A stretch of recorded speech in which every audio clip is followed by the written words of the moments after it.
Hoje irei discutir a situação em que uma pessoa se encontra presa a uma família disfuncional ou presa a uma família abusiva e, sobretudo, o que fazer numa situação dessas. Porque muitos de nós somos criados com um conjunto de crenças de que nós devemos ter esperança, que nós devemos sempre valorizar nossa família.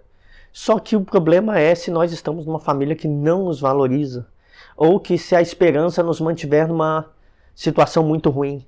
A crença de que não devemos desistir nunca nem sempre é bom. Algumas coisas nós devemos desistir sim, principalmente quando estamos, e quem já teve relações abusivas aqui sabe, numa relação ruim. Você não pode insistir, por exemplo, num casamento, mesmo que sua fé ou seus familiares ou seus amigos te pressionem de que aquilo deve dar certo, se aquilo está te causando danos muito graves. Você vai chegar a um ponto que você vai saber que não dá mais.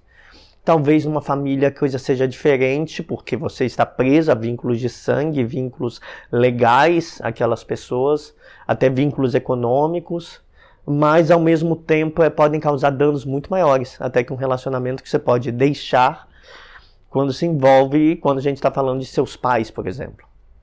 Em 3 vídeos anteriores eu falei de estilos parentais. Recomendo muito que vocês vejam. Estilo parental negligente, permissivo e autoritário.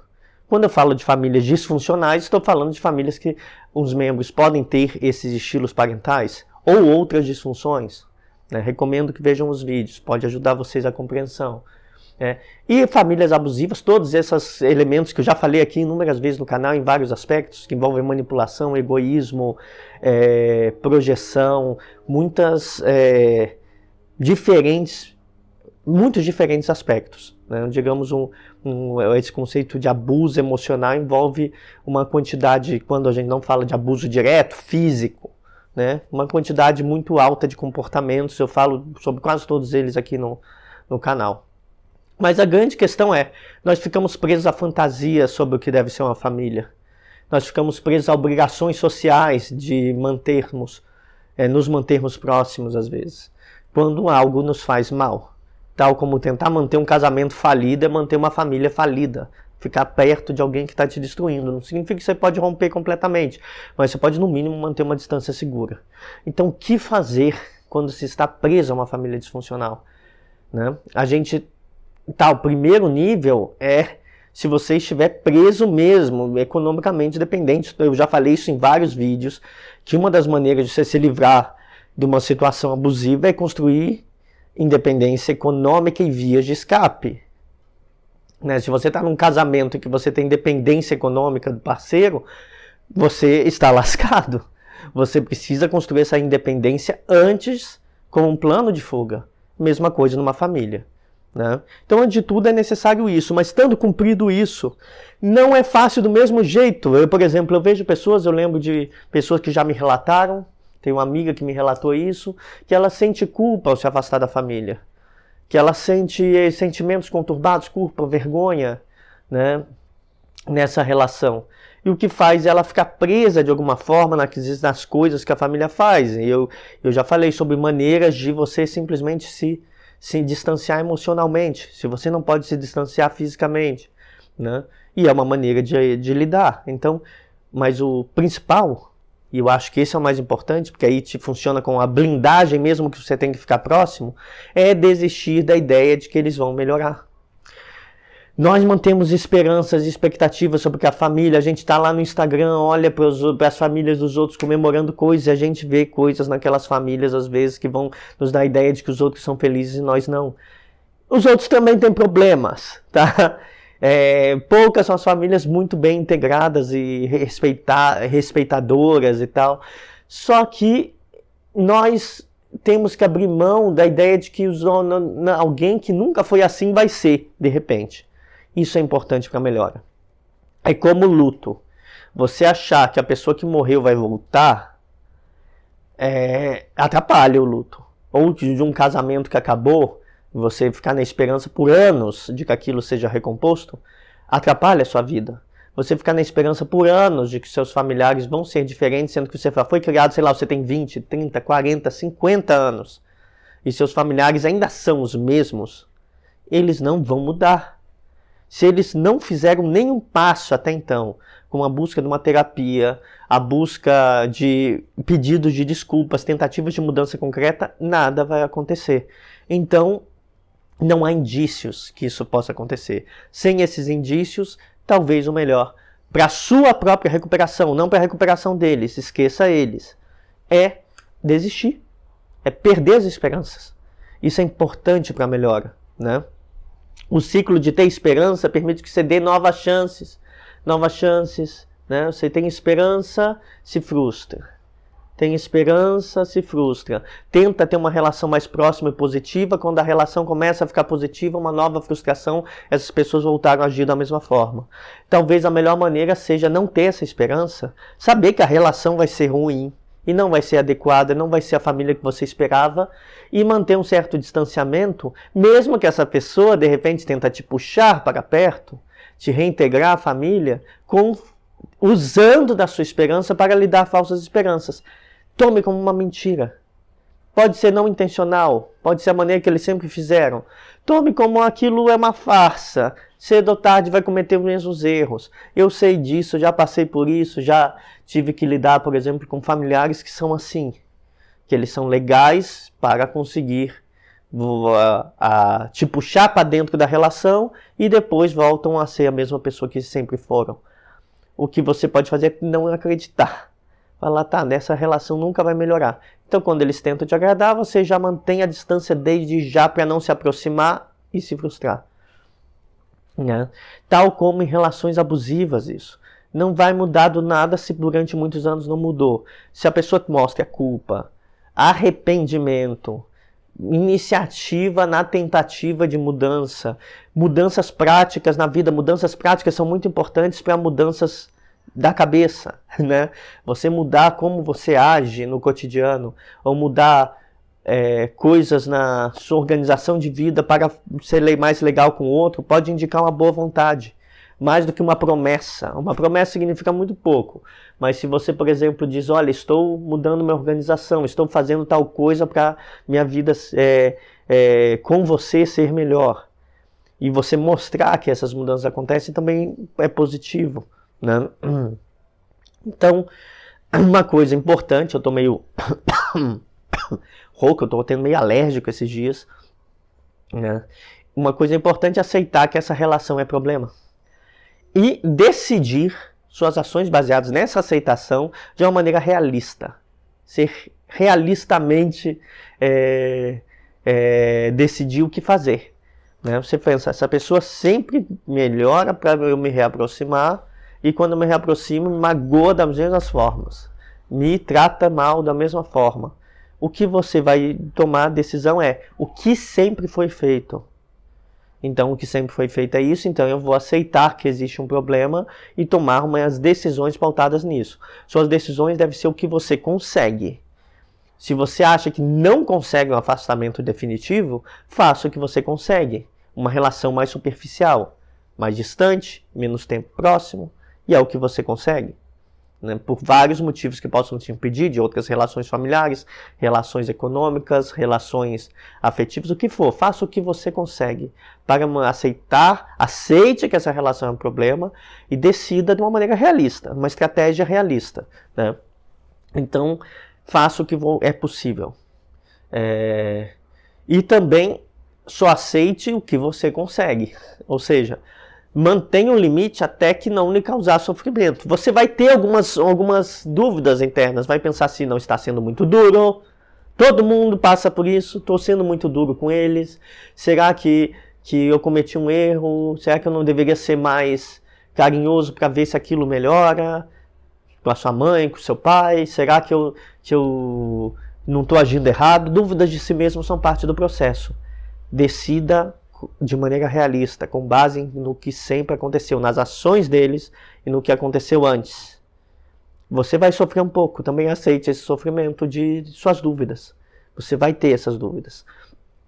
Perder a esperança nessa melhora vai levar a tristeza, vai levar a dúvida, vai levar alguns sentimentos conturbados de culpa, mas é um caminho para você ter paz de espírito. Olha, então fiz o melhor, durante minha vida eu fiz o melhor para ter uma relação positiva com esses familiares que não eram legais comigo. Eu sei o limite, eu sei o que dá para fazer, eu sei o que consigo. Mais do que isso eu não consigo. Fiz o meu melhor. Isso é uma paz de espírito. Você perde a esperança de que aquilo pode ser extremamente melhor, talvez como outras famílias que você vê como exemplos, mas você tem a consciência de que tomou decisões que te preservam mentalmente, né? É importante nesse processo, mesmo que você vai gastar dinheiro a mais, fazer psicoterapia com psicólogos, não estou falando buscar psiquiatra, medicamento, você não está precisando disso provavelmente para essa questão.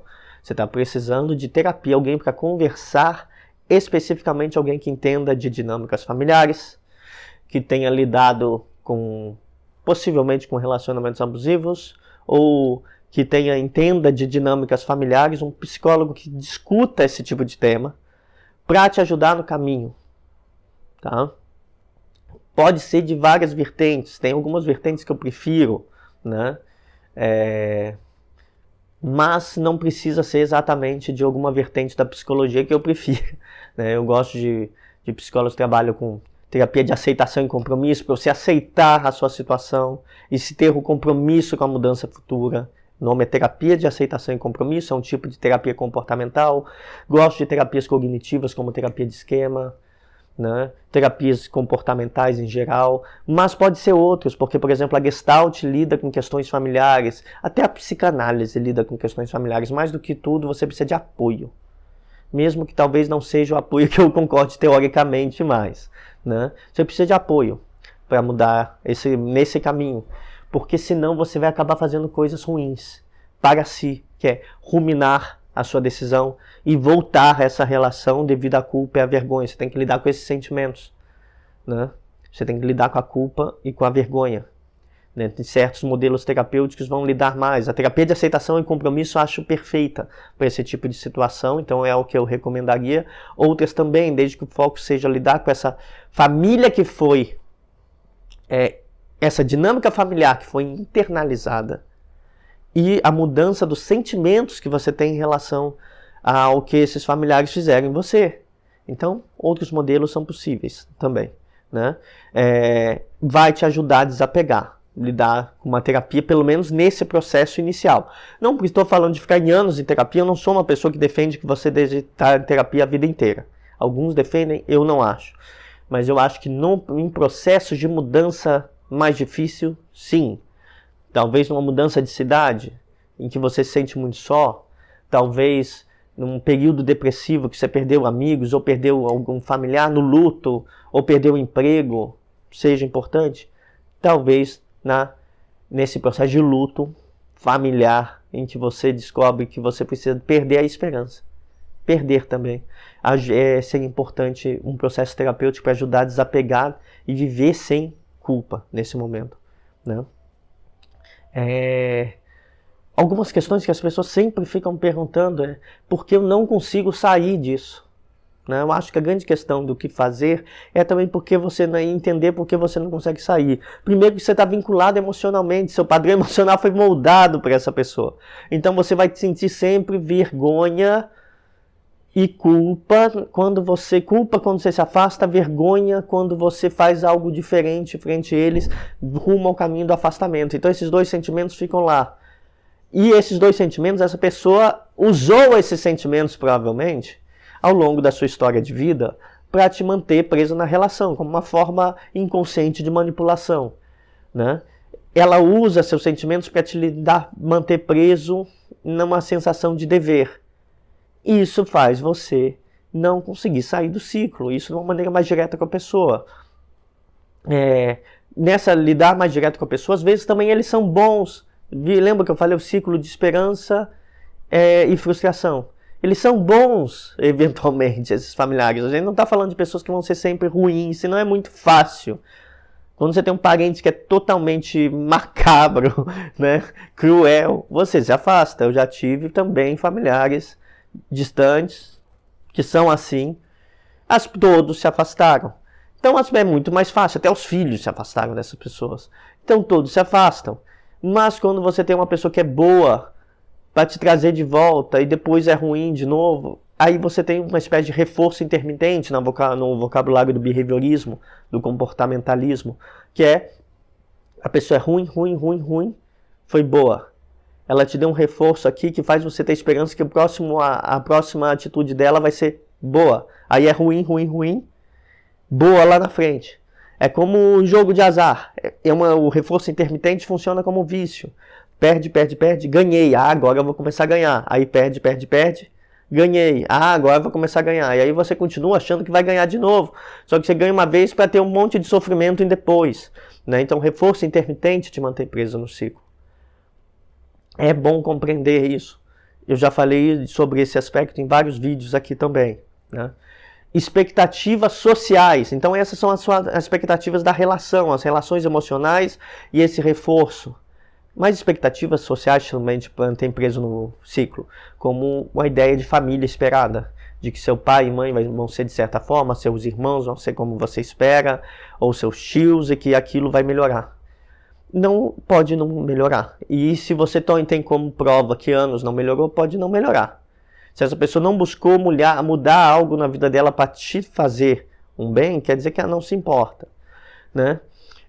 Tudo isso, o problema é que quando você está lidando com essas expectativas sociais, olha para as outras famílias, se compara, você vai ter a sensação de você ser o problema, por estar querendo se afastar. Ou vai sentir culpa, vai achar que você é o problema. Como ele agiu bem uma vez, ela agiu bem uma vez, você vai achar que talvez você seja o problema, e isso te mantém preso. Né?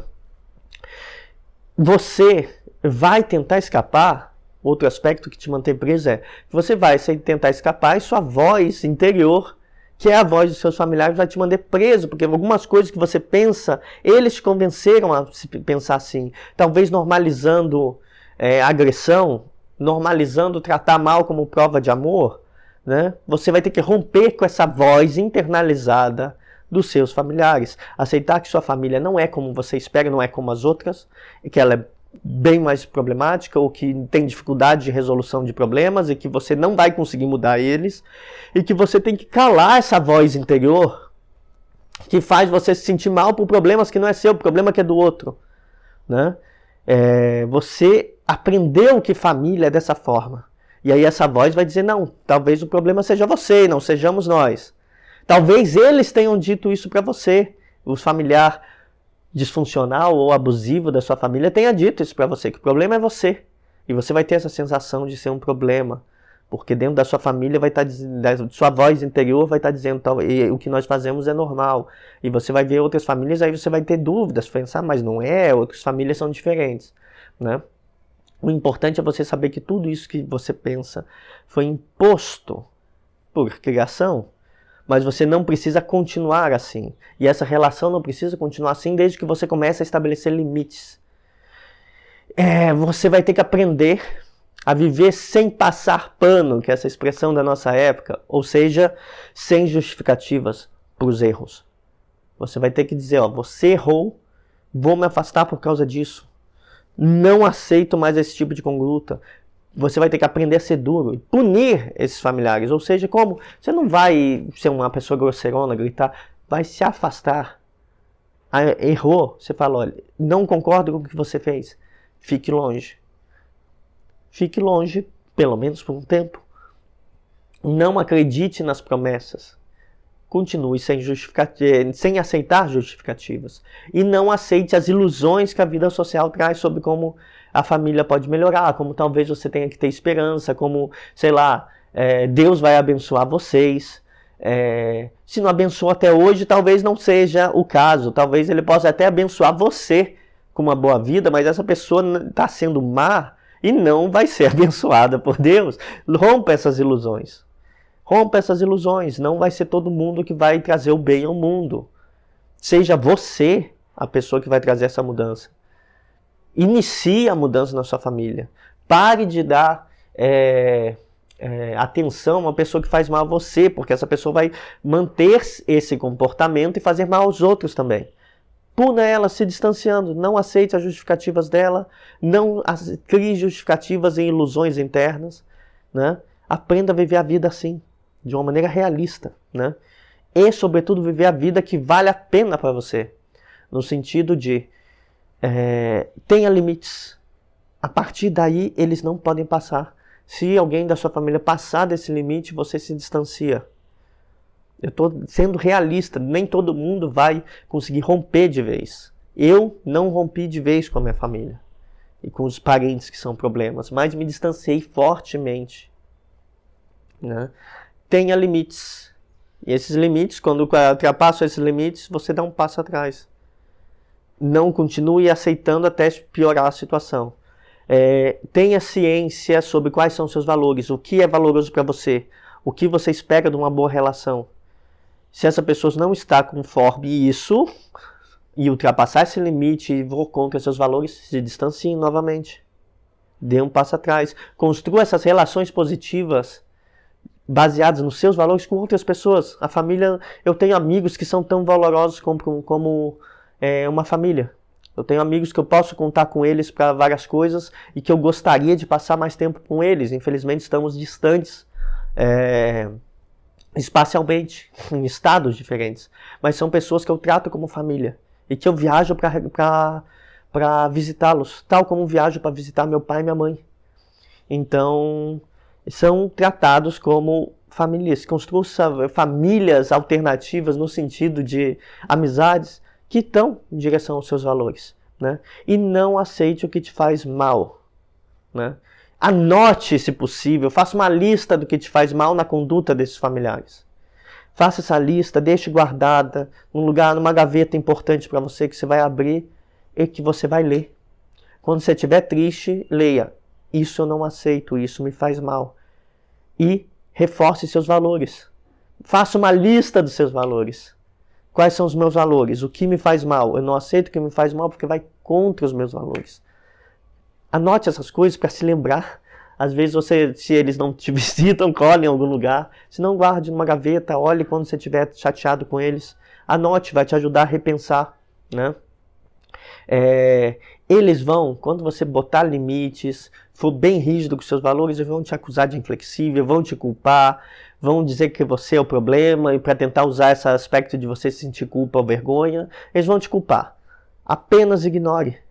Se blinde com a realidade. Eles sempre fizeram aquilo. Ignore. Fique na sua. Se distancie. Eu sei que afastamento definitivo é difícil, mas se distancie emocionalmente, né? Rompa com a família ilusória que está na sua cabeça, que ela talvez nunca vá se realizar. A família do mundo da fantasia, que nunca vai se realizar. Rompa com ela internamente. Romper com ela, perder a esperança, é o caminho para não responder a esses padrões que eles criaram, não ficar preso nesse ciclo de esperança e frustração e também para não reproduzir. Esse é o mais importante. Você não quer reproduzir o que eles fizeram com você, então você tem que romper dentro de si para romper fora de si e também não reproduzir esses padrões.